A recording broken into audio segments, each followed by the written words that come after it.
de la Universidad Pedagógica, cuando uno de los investigadores era Alfredo Molano, estaba Renan Silva, Renan Cartón, bueno, Cantor, un buen grupo. Y luego, antes de irme a hacer mi doctorado, estuve de vicerrectora académica de la Pedagógica. Entonces, hay como mucho en común. Le cambié una palabra a mi título y ya van a entender por qué. Voy a hablar sobre la violencia ontológica, la propuesta de coexistencia pacífica entre mundos. ¿Qué me motiva no, antes de mi motivación, voy a decir qué puntos voy a discutir en esta presentación. Uno es, voy a explicar por qué hablo de violencia ontológica.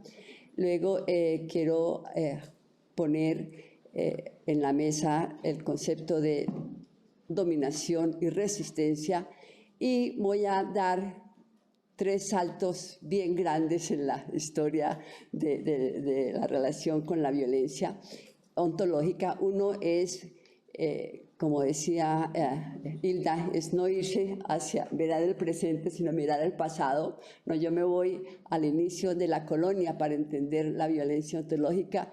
Luego miro la independencia y el siglo XIX. Yo también soy una enamorada del siglo XIX.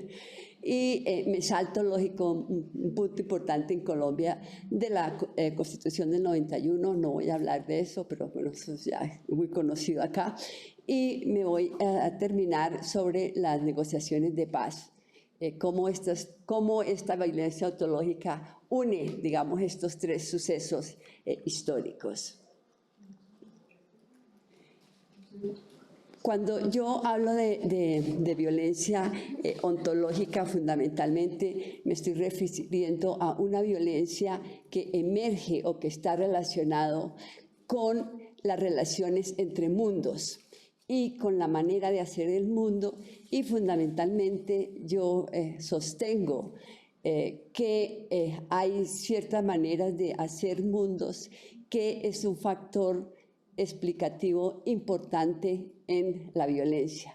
Y fundamentalmente esta manera de entender el mundo y la generación de violencia está relacionado con la modernidad, y una modernidad que se declaró, como dice Arturo Escobar, universal.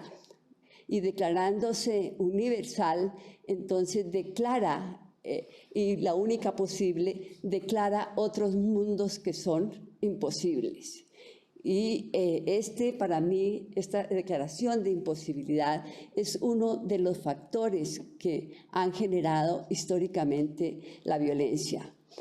Me enfoco para mirar este aspecto en los pueblos étnicos indígenas y la población negra, no porque vistan de manera diferente o hablen otro idioma diferente, sino porque en el fondo la violencia que se inicia con la colonialidad es una violencia que declara la existencia de estos pueblos imposibles.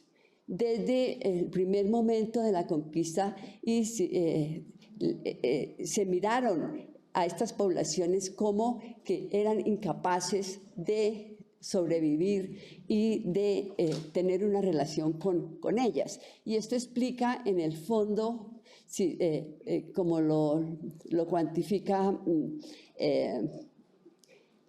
en los primeros 80 años de la conquista, se redujo la población indígena de 80 millones de pueblos o de poblaciones, perdón, a 10 millones. Todorov, en el libro de la conquista de América, dice cómo esta reducción de la población, él lo denomina un etnocidio, ¿no? Hubo el mayor etnocidio de la historia,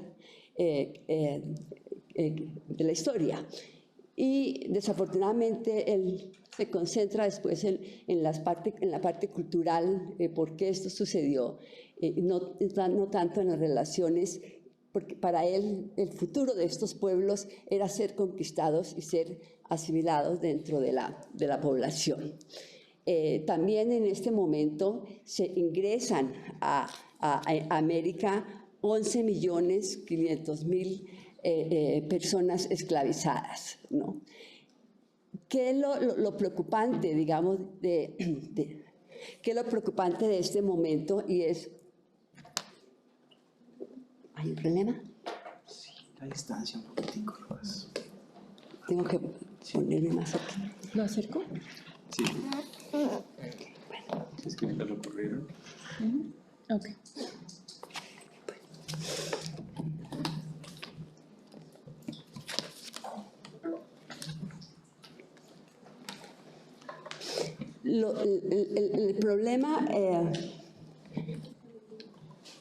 El problema preocupante de ese momento es que, y esto lo dijo Enrique Dussel hace mucho tiempo, ¿no?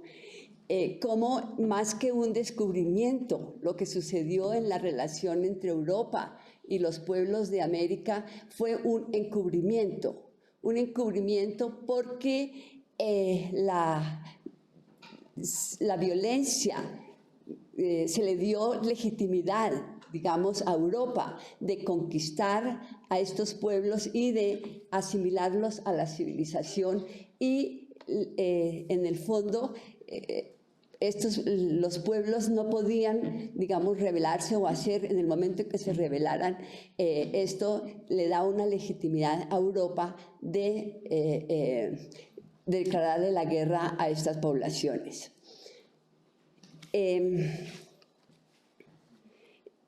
Esta misma relación, digamos, no entre unos individuos específicos, sino entre maneras de hacer el mundo, porque para mí, cuando hablo de poblaciones indígenas o de poblaciones afrodescendientes, estoy pensando en lo que caracterizaba a estas poblaciones era maneras distintas de hacer mundo, maneras relacionales, maneras distintas de relacionarse con la geografía, con el territorio, con otras comunidades, con el sol, con la luna, con los recursos naturales. Esta misma relación la encontró la Comisión de la Verdad, por ejemplo, durante las negociaciones de paz, cuando en una de las conclusiones, el volumen sobre poblaciones étnicas, dice cómo dentro de el mapa de Colombia, ¿no? Cuando se pone el mapa de Colombia, las regiones más violentas, donde existe la mayor violencia, coincide con donde viven las poblaciones afrodescendientes y las poblaciones indígenas. Y coincide también con ciertos modelos económicos como son la palma africana o la extracción de la cocaína, ¿no? Entonces, ¿por qué se da ese tipo de relación? Me pareció interesante la pregunta que se planteaba el padre de Roux al entregar el informe, que dice, lo preocupante es cómo dejamos que esto pasara, ¿no? Cómo como colombianos o como Colombia presenciamos y dejamos que esta violencia sucediera. En el fondo, para mí, parte de la respuesta a esta pregunta es fundamentalmente el hecho de que se naturalizó de alguna manera y se declaró imposible la vida de las poblaciones étnicas, que en el fondo justificó el que se presentara o se hiciera violencia contra ellas. Y por eso me voy a referir al comienzo durante la colonia. Pero antes de esto voy a explicar los dos conceptos que yo veo que son importantes para entender la historia que les voy a contar, ¿no? Uno es un concepto que tomo prestado del pensador francés Jacques Rancière, porque él cambia el concepto de la política y cambia el concepto de la participación y la resistencia. Para él, dice, la dominación opera a través de una organización de lo visible, de lo pensable y de lo posible. De esta dominación está, digamos, cuando miramos en el término de las poblaciones indígenas o afrodescendientes, es precisamente mirar que era declararle la vida imposible. Y eso justificó, digamos, parte de la violencia, como lo vamos a ver después. Pero también me inspiro en el pensamiento de Marisol de la Cadena, antropóloga peruana, que me imagino que todos ustedes conocen. Y ella dice que negar esa posibilidad de existencias a los que son seres que están más allá de lo posible es también parte de la dominación. Y yo agrego a esto el concepto de cerramiento ontológico, y es en este momento en que se declara esta posibilidad, se cierra la posibilidad de estos pueblos de participar en la política, y es uno de los generadores de violencia. Y la resistencia se entiende dentro de ese mismo sistema de dominación, y es cuando estas poblaciones que son declaradas imposibles irrumpen políticamente y hacen visible y tratan de cambiar la situación de imposibilidad en que están inmersos. Creo un ejemplo claro y un libro que es muy lindo de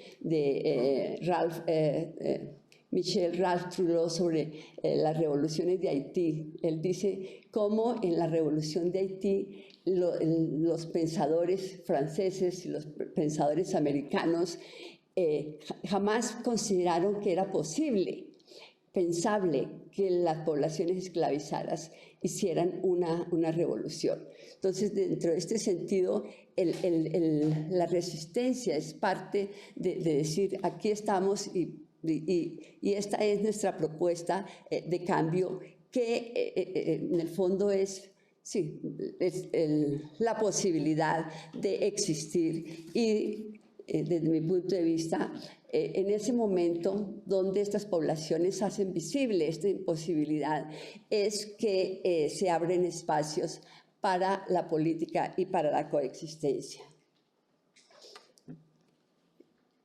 Para entender esta imposibilidad desde el momento de la colonia, voy a citar a todas las discusiones que se hicieron, que se llama la Escuela de Salamanca, entre pensadores donde estaban Gines de Sepúlveda y Francisco Victoria, pero también Bartolomé de las Casas, ¿no? Fue una discusión muy interesante, donde fundamentalmente en lo que estaba de por medio en esa discusión era qué tan legítimo era para los españoles estar presentes en América y apropiarse del territorio de las poblaciones indígenas en América. Toda esta discusión la voy a discutir para simplificar en dos posiciones. Una es la posición de Juan Gines de Sepúlveda, quien hizo una separación entre los indígenas y la población europea, que tenían que ver, según él, con lo humano y la naturaleza, ¿no? Para Gines de Sepúlveda, los indígenas eran cercanos a la naturaleza y por ser cercanos a la naturaleza eran incapaces de hacer política, de hacer una sociedad, de formar un gobierno, incluso él conoció sobre la Revolución Mexicana, ¿no? Y decía, cuando la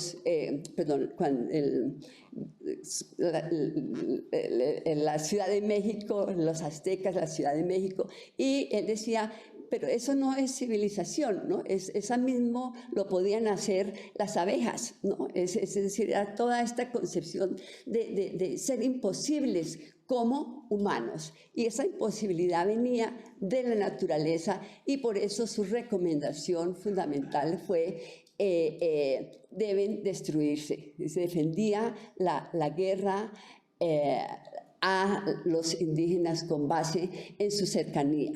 Esta tradición no termina con Sepúlveda, incluso en todo el pensamiento inglés sobre los indígenas y el territorio, está también esta concepción de que los indígenas es imposible que algún día lleguen la civilización.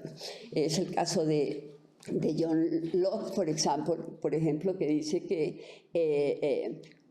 el cultivar la tierra es un derecho natural, que los aborígenes están violando ese derecho y pueden ser destruidos como un león o un tigre. Lo mismo más o menos pensaba Thomas Hobbes, quien inicia toda la teoría sobre la política. Francisco de Vitoria viene de una tradición distinta, es una tradición cristiana en ese momento. Él era el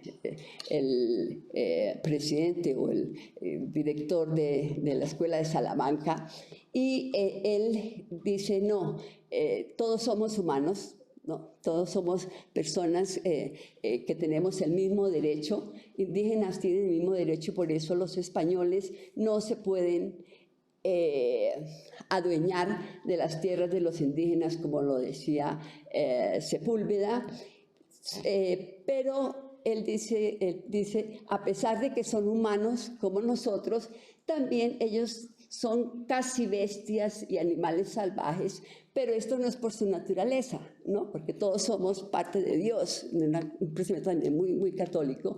Entonces, lo que hay que hacer es que los indígenas son la racionalidad, no es una racionalidad, es una racionalidad en potencia. Y lo que hay que hacer es asimilarlos culturalmente y que España adopte a estos pueblos como en tutoría, ¿no? Es decir, se haga cargo de ellos hasta que alcancen el uso de razón.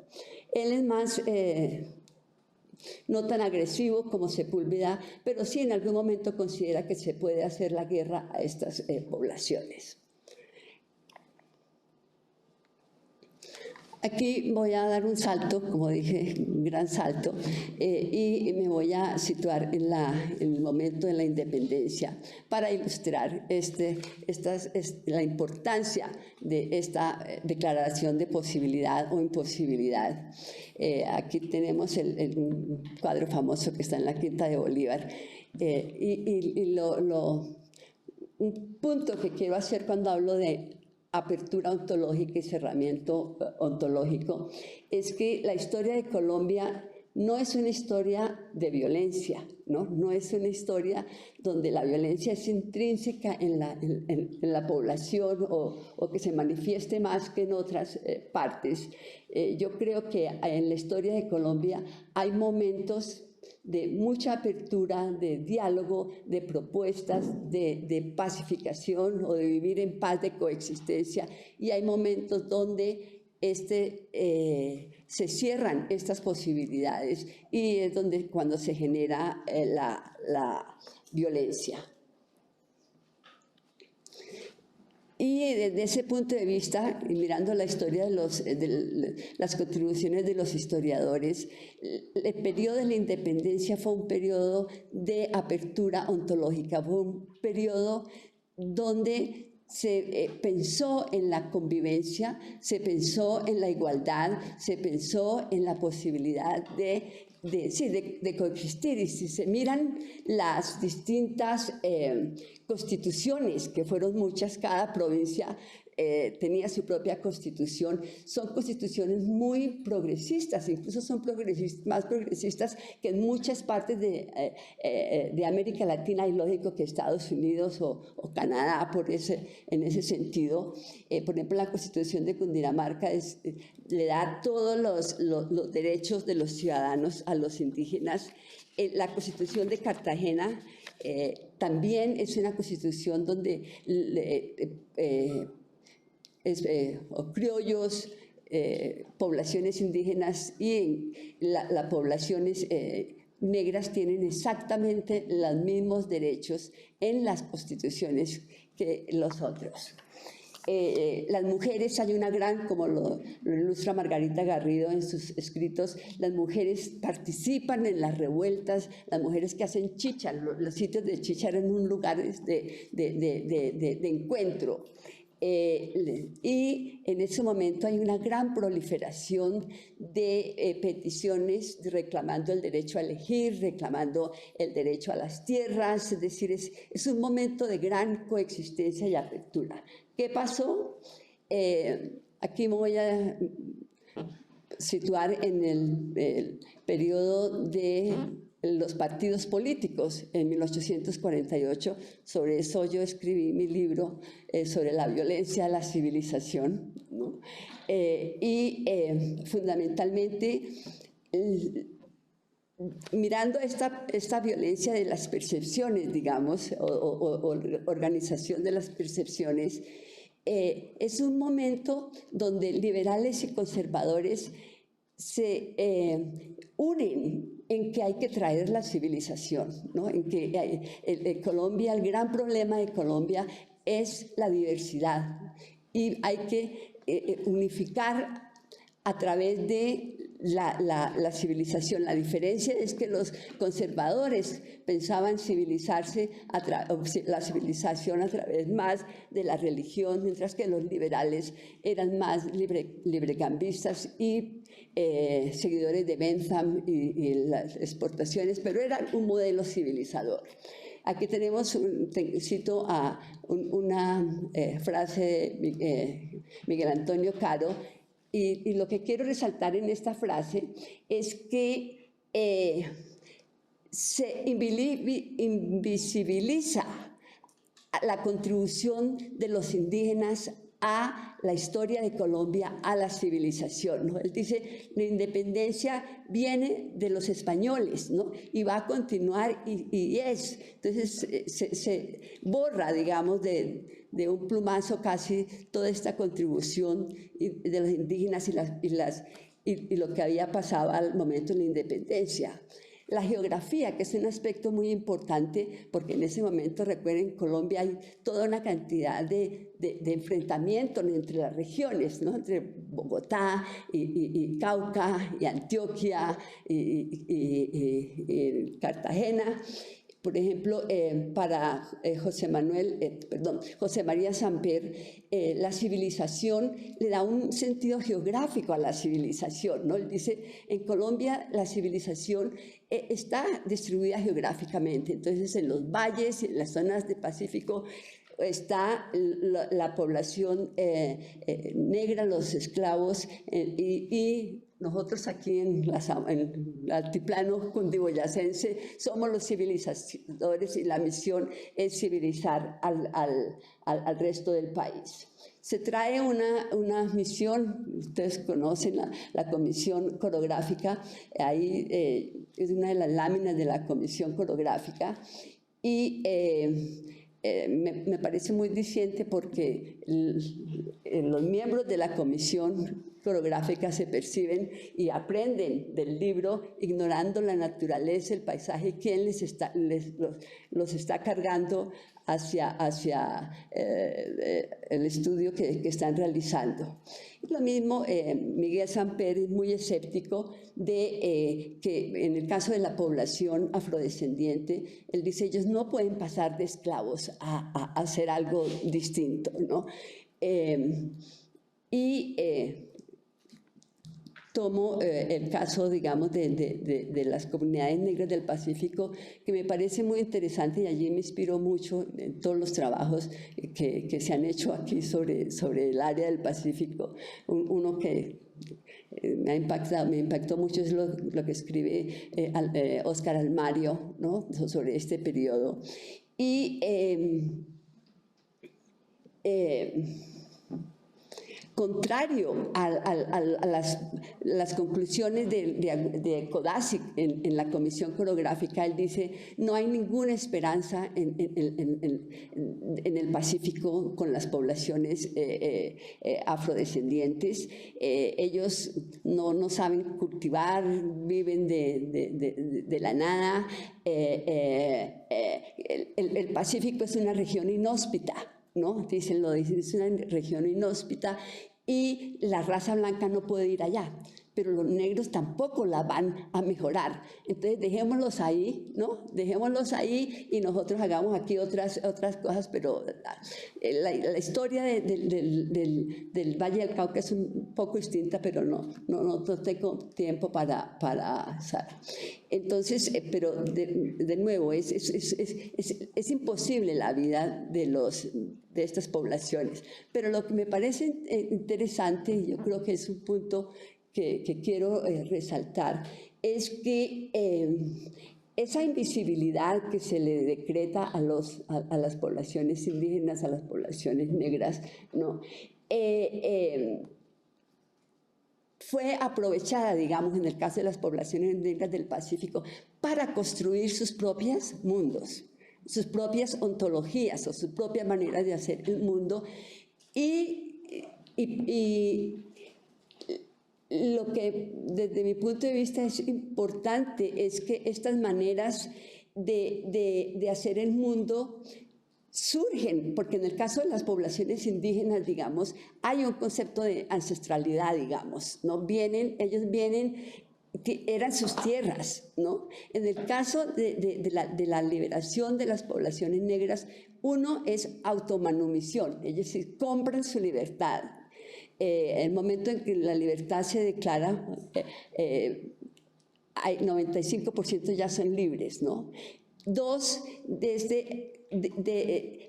tienen todos lo que dice Óscar Almario, es de la desesclavización para estas poblaciones se da con un proceso de territorialización. O sea, ellos salen de la esclavitud a formar sus propias comunidades, tanto dentro de las haciendas del Valle del Cauca como cuando se abandonan las minas del Pacífico, ¿no?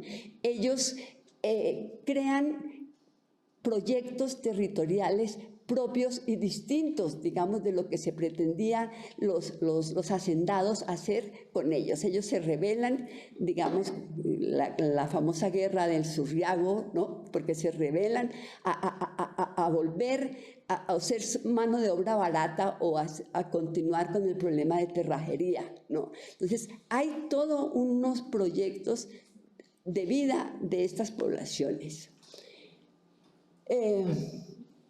Allí, bueno, yo cito encuentro esta literatura también en William Villa, Hollander, Eduardo Restrepo, Claudia Leal, porque también las mujeres, Claudia Leal y otras investigadores han mostrado cómo las mujeres participan de esa automanumisión y participan también con un concepto distinto de familia y un concepto distinto de economía, de la economía, por ejemplo, el caso de las colcheras en el Pacífico. Hay todos unos proyectos que son muy importantes.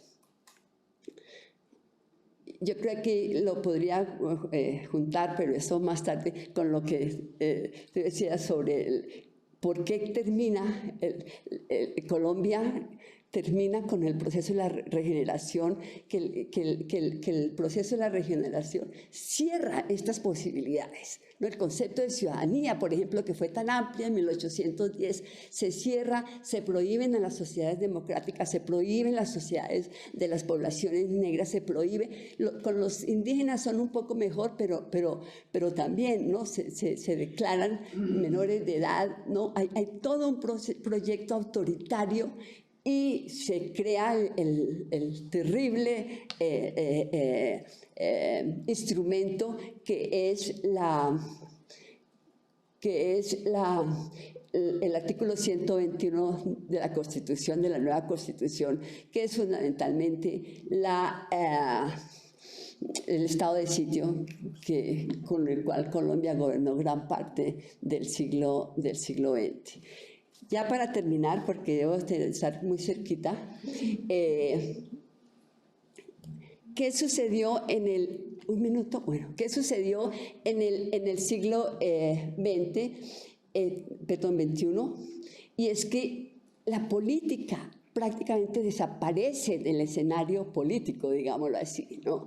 Todos los actores dicen la solución es violencia, la solución es armada. Allí tenemos la política de la seguridad democrática de Uribe, donde él dice hay que hacerle una guerra a la política. Está el paramilitarismo, cuyo proyecto es la limpieza política, y está la FARC, que si bien al comienzo hacían política, en ese momento la FARC dice adiós a la política. Y por eso quiero terminar con por qué es tan importante los diálogos de paz. Por un lado, porque bueno, el presidente Santos abrió espacio para la política, pero a los actores que él creía o que siempre han creído que serán los políticos por preeminencia. Entonces dice, vamos a hacer un acuerdo de paz entre el Estado y las FARC, ¿no? Y el objetivo es que cambien las balas por votos y no vamos a discutir el sistema político o económico. En el fondo cierra, digamos, esta posibilidad, pero ignora dentro de esto a las poblaciones indígenas y afrodescendientes. Y estas poblaciones prácticamente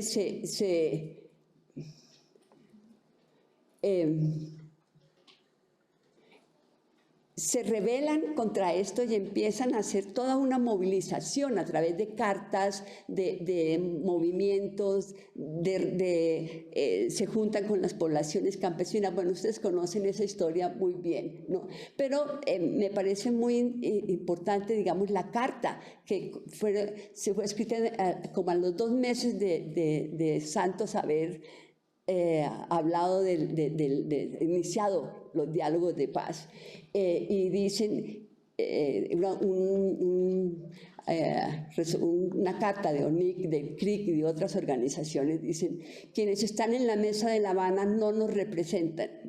Los llamamos a que no se abroguen el derecho de tomar decisiones por encima de la sociedad civil.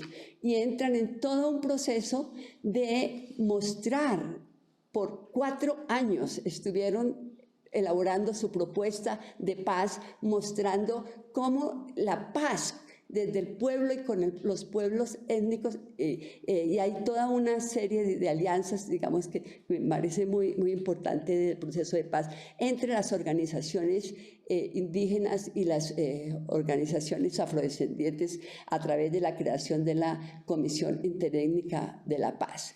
Entonces, pero también, y termino con esto, se da todo un proceso de visibilización de lo que se había suprimido, se había declarado imposible desde la época de la colonia, ¿no? Por ejemplo,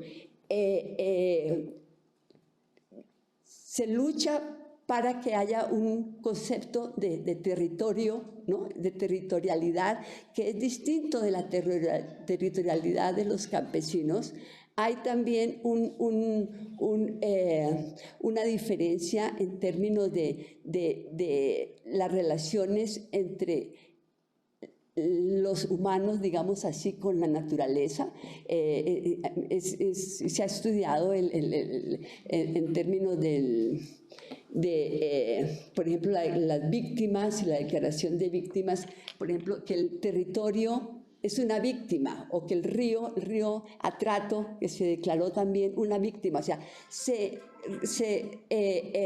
visibiliza esta imposibilidad de ser con la naturaleza y de que la naturaleza es simplemente un objeto allí para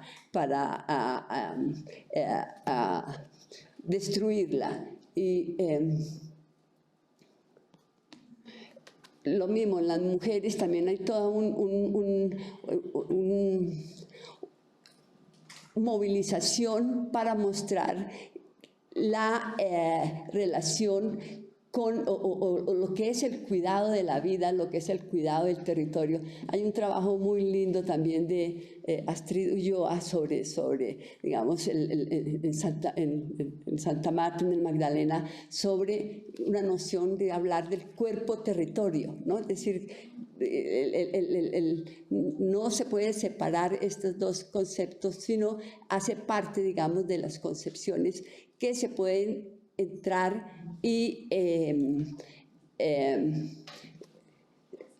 ponerle acciones y acciones legales, por ejemplo, el concepto de objeción cultural. Todo esto son concepciones que fueron pactadas en el acuerdo de paz y que visibilizan, digamos, que hay otras maneras de hacer el mundo que no son las declaradas por la modernidad del individualismo, capitalismo, patriarcado, ¿no? Sino otras maneras de ser. Con esto termino. Gracias.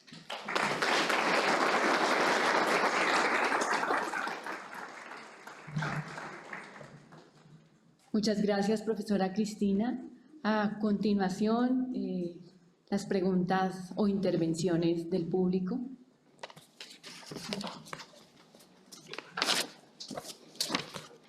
Sí, por favor, Victoria.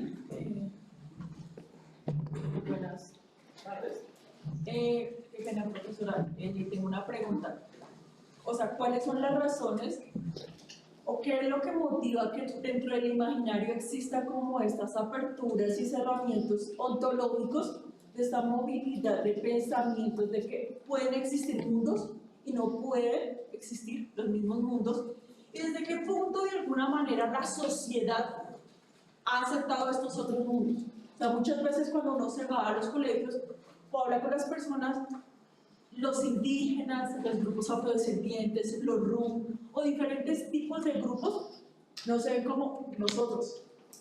O sea, no se coinciden dentro del pensamiento colombiano, por ejemplo. Es que somos colombianos. O sea, ¿hasta qué punto mi concepción de nosotros entran ellos? ¿O desde qué punto estos imaginarios que se han presentado desde diferentes ideologías políticas e imaginarios han influido en el pensamiento de que muchas personas, posiblemente en la actualidad, ven, por ejemplo, los grupos indígenas, son indígenas allá, en su territorio, exóticamente, pero no se conciben como un proceso civilizatorio, todavía no se conciben como un igual? Una pregunta. Es una pregunta importante y yo creo que va al asunto.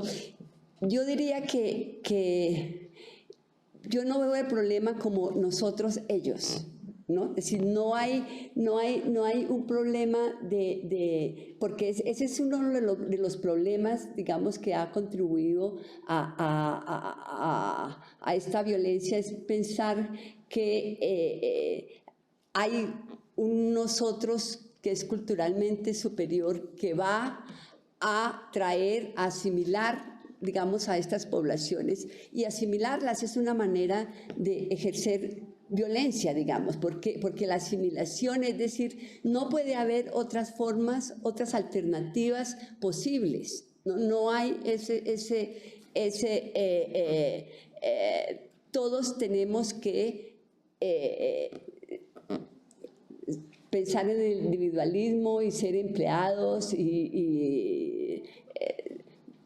la idea es de que hay una autora habla de una ecología de prácticas, es decir, de que hay en el mundo diferentes maneras de hacerla. Es decir, si yo vivo en Bogotá o en la ciudad, de pronto me es difícil ver la relación entre mi vida y los ríos, ¿no? Pero si usted está en el Valle de Sumapaz, o si usted está en la selva amazónica o en los llanos, claro, cuando digo Bogotá ya no es cierto porque ya los que vivimos en las ciudades, incluso como en Canadá, el cambio climático ya llegó a nuestras puertas, ¿no? Entonces ya empezamos a cuestionarnos estos principios.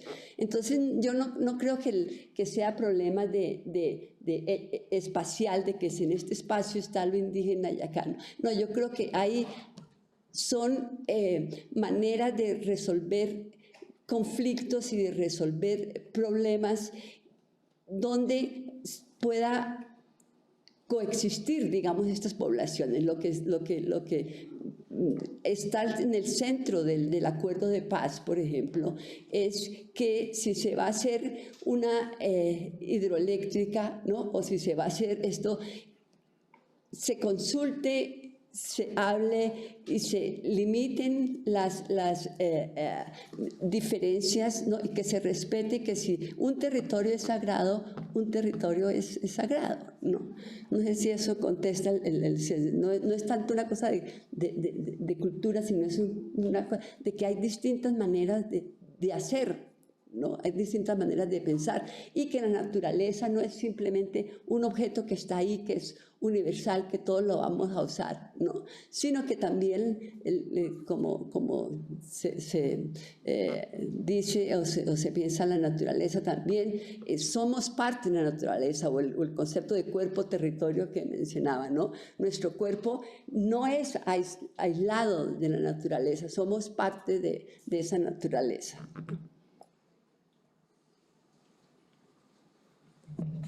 Profesor, tal vez recojamos por las preguntas y al final te parece una intervención. Entonces, sí, profesor, luego acá y luego allá la tercera pregunta. No, es muy breve, hay asuntos de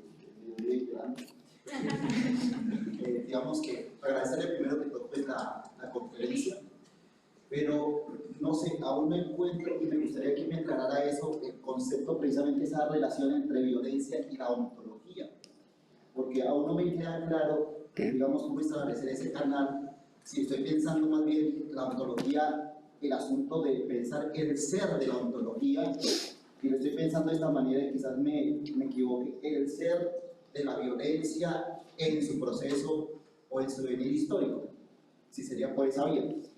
Y si es por esa vía, no sé si estoy pensando más bien como los procesos de conquista, si sea un asunto ontológico o sea más bien un asunto de alteridad. ¿Los conceptos de qué? De conquista, por ejemplo. Conquista, ok. No sé si sea pensado más bien en el nivel ontológico de un ser de la violencia o sea más bien un asunto de la alteridad. Y en el sentido de alteridad, en el sentido que las dos culturas, no hay una aniquilación de la una por la otra, sino más bien hay un entrecruzamiento entre las mismas culturas. Es decir, el cara a cara, la confrontación de la una con la otra. Entonces me gustaría pronto que me aclarara ese sentido. Gracias. Gracias. Muchas gracias. Doctora Cristina, pues gracias por su conferencia, un poco corta. Queríamos escucharla más, pero bueno. Yo voy a hacer un breve comentario y pues propongo la pregunta. Bueno, soy filósofo de profesión. Entonces por allá recordaba a Platón que decía que los seres humanos somos políticos por naturaleza. Pero también recordaba que autores o pensadores previos a Platón también planteaban que los seres humanos éramos conflictivos también por naturaleza, ¿cierto? Que nos regía la discordia, nos regía, bueno, lo que los griegos llamaban el pólemo. Y con base en ello, pues pareciera que la violencia y la política fueran naturales para el ser humano, ¿no? Pareciera, desde esta primera mirada desde la antigüedad, ¿no? Y asimismo pareciera también que los procesos de civilización requieren también de cierta violencia, de ciertas, digamos, discordias, ¿no? De cierto ejercicio de la fuerza y el poder, ¿no? En términos políticos, pero también en términos sociales. Y con base en ello, pues también revisaba que hay muchos antecedentes en la historia de la humanidad, como por ejemplo, bueno, Alejandro Magno y sus ejércitos conquistadores, ¿no? Cómo llegaron desde norte de Europa hasta el oriente, digamos, o Asia oriental, ¿no? Y pues ejerciendo violencia, ¿no? Con aparatos concretos y materiales de asesinato, aniquilación, etcétera, etcétera, dominio, imposición cultural, etcétera, etcétera.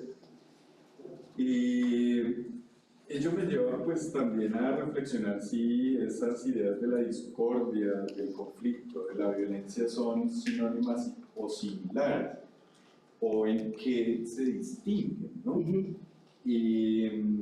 Y pues también tenemos el caso de América, ¿no? De la colonización europea, que pues para ellos fue un descubrimiento, para nosotros puede ser una invasión, bueno, no sé. Hoy en día también tenemos el caso del racismo, ¿no? Que pues para los tiempos presentes pues fue algo muy vergonzoso también y todavía lo seguimos sufriendo, digamos, un post-totalitarismo, diría yo, con lo que está pasando en Palestina y en otros territorios del mundo. Entonces, ello me llevaría a formularte dos preguntas. Yo sé que pues, no hay respuestas finitas, ¿no? Pero sí, para la reflexión, quisiera preguntarte si hay sociedades que hayan subsistido en paz. Si es posible pensarnos en sociedades no violentas. Irónico. ¿Han existido? Si pones algún ejemplo, por favor. Sí. Necesito estudiar eso. Bueno, voy a contestar. Pero dos. creo que Y por último, ya. pareciera que es cíclica la violencia. Retomando lo de, no sé, Alejandro Magno, colonización, nazismo, Palestina, etcétera, etcétera. Estamos repitiendo los ciclos. ¿Qué pasa? Gracias. La última pregunta.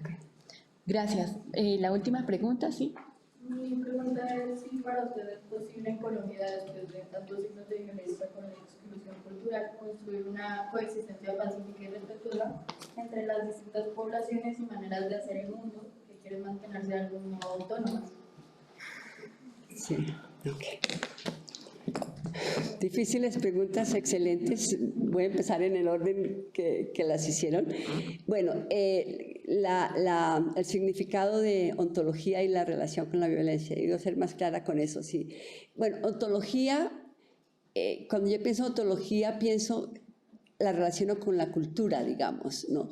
Y en la ontología, y no es mi pensamiento, sino fundamentalmente de gente que está trabajando en el área de ontología política, ¿no? La ontología son maneras distintas de hacer el mundo, ¿no? Es decir, el reconocimiento de que hay maneras distintas de hacer el mundo.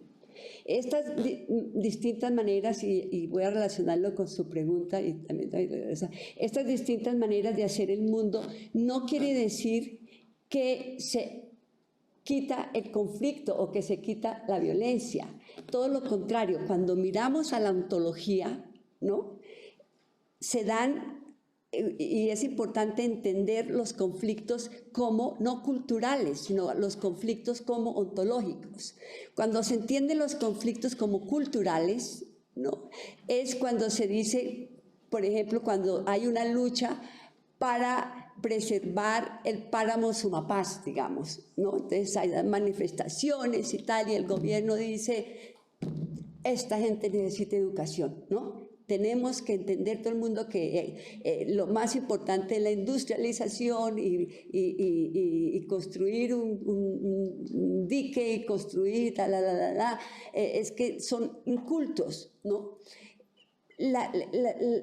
Los conflictos ontológicos son conflictos que se dan cuando un grupo de población, estoy hablando de poblaciones étnicas, pero también se dan, existen conflictos en términos de género de los campesinos. Los campesinos en Colombia están luchando y ya creo que aprobaron el reconocimiento del campesinado como un grupo, ¿Qué significa el reconocimiento del campesinado o el reconocimiento ontológico de que el río Atrato es vida, de que es un ente ontológico? Significa que hay una relación, hay un mundo, que es generalmente el mundo moderno, donde lo principal, digamos, era el individuo, pensar en el individuo, la racionalidad, ¿no? ¿Qué es más importante? ¿Hacer petróleo, tener petróleo o preservar el Amazonas, ¿no? Esos son conflictos que no son culturales, son conflictos que son ontológicos, que se están reflejando digamos, en este caso en poblaciones étnicas, pero no solo, ¿no? Están como digo, los ambientalistas, ¿no? Hay áreas en común entre los ambientalistas y las poblaciones y ahora van juntos. Mostré cuando el acuerdo de paz, la cumbre agraria, por ejemplo, donde participaron indígenas, campesinos, desempleados, sindicalistas. Esto es parte, digamos, de poder hacer alianzas, aun si yo pienso distinto que un sindicalista, y un sindicalista piensa distinto de un miembro de la población afrodescendiente en Bogotá o en el Cauca, ¿no? Entonces, es reconocer que hay conflictos y que hay violencias y que la violencia, parte de la violencia ontológica es decir, eso es imposible. Es imposible el pensar que hay una relación y traer como argumento, no traiga como argumento de que hay una relación entre usted y el páramo, ¿no? Los frailejones, ¿no? Eso es imposible. Entonces, ¿cómo se resuelven esos conflictos? Y se han resuelto, ¿no? Si parte de la propuesta del acuerdo de paz es una manera de resolverla. Lo que están haciendo las comunidades, que es lo que mencionaba con Astrid Ulloa, ¿no? Es pensar desde el cuerpo, ¿no? Pensar desde la relación entre el cuerpo y el territorio, como el cuidado con la naturaleza, el cuidado con los recursos, adquiere una posibilidad diferente de si solamente creemos que hay una manera de hacer el mundo. Entonces, cuando yo hablo, y por eso citaba a Arturo Escobar, porque yo creo que él lo tiene muy más claro en lo que tal vez yo lo dije, pero cómo el problema con la modernidad, con muchos aspectos de la modernidad, es pensar que el mundo es uno y que todos tenemos que ir con las reglas de ese mundo. Y al que no juegue con esas reglas de ese mundo, se le declara la guerra, como lo decían Sepúlveda, pero también, como se dijo, yo recuerdo haber leído en la propuesta ahora se me va el nombre, Rafael Uribe en 1818, cuando decía: ¿qué hacemos con los indígenas en el Amazonas, no? ¿Por qué no los civilizamos y los traemos de trabajadores? Y hacía las cuentas, ¿no? Decía, cada trabajador se va a ganar tanto, y las empresas van a tener mano de obra y bla, bla, bla, bla, bla, ¿no? Entonces, eso es parte de esa violencia, de pensar en que yo puedo definir el mundo desde una posición, ¿no? Desde una manera de verlo, y a todos los que crean distinto, eso es un problema de cultura. Entonces, ilústrese, vaya al colegio, aprenda, ¿no? Que es bueno ir al colegio a aprender, pero también es importante aprender que hay una diversidad de ser en el mundo y que es posible la coexistencia, ¿no? Mencionaban Palestina, yo creo que es un caso que es un caso de violencia ontológica, ¿no? Es un caso de decir, hay unas poblaciones que no merecen existir, y eso es parte del genocidio, cuando decimos, este grupo no merece la existencia, ¿no? Entonces, creo que con eso contesto las tres, ¿sí? ¿No? Sí, no, había una muy compleja sobre las sociedades sin violencia? Ah, ya, pues sí, la violencia. Yo creo que y en eso me pareció excelente tu charla, Hilda, y fascinante, ¿no? La violencia no se puede eliminar, ¿no? El conflicto no se puede eliminar, digamos. Cuando uno cree que el conflicto, ese es el totalitarismo, ¿no? Y Arendt creo que lo explicaba muy claramente, pensar que todo el mundo tiene que pensar igual, todo el mundo, ese es el totalitarismo. Esas son las sociedades que creemos que pueden ser sociedades sin violencia, sin conflicto. Y digo, me fascinó también, porque lo que tú planteas en el fondo nos hace pensar, o al menos a mí me hizo pensar, ¿no?, en relativizar una cantidad de conceptos de los científicos políticos, ¿no? Yo soy científica política, poquito, no mucho, solo al final estudié ciencia política, ¿no? Pero pensar que el problema es ausencia de Estado. Yo creo que eso, desde mi punto de vista, minimiza estos problemas. O me pareció lindísimo pensar, y yo estoy de acuerdo, yo lo vi, digamos, en la Colombia del siglo XIX. La Colombia del siglo XIX, lo que tú decías, era una Colombia donde había manifestaciones, había presencia, había periódicos, había toda una cantidad de cosas. Eso lo acabó la regeneración, ¿no? Para mí eso es más problema, de que hay un Estado unitario central con un Estado fuerte, todos los territorios son de la nación. Toda esta cosa que nos dejó la Constitución del 1886, ¿no? Entonces, no, lo que llamamos violencia es para sentarnos a pensar, ¿no?, y resolver. No es que no se va a eliminar no creo que haya ninguna sociedad, o si se la hay, está en la cercanía del fascismo, yo diría, ¿no? O llegar al genocidio para la paz. Es un horror, yo diría. Gracias por escucharme.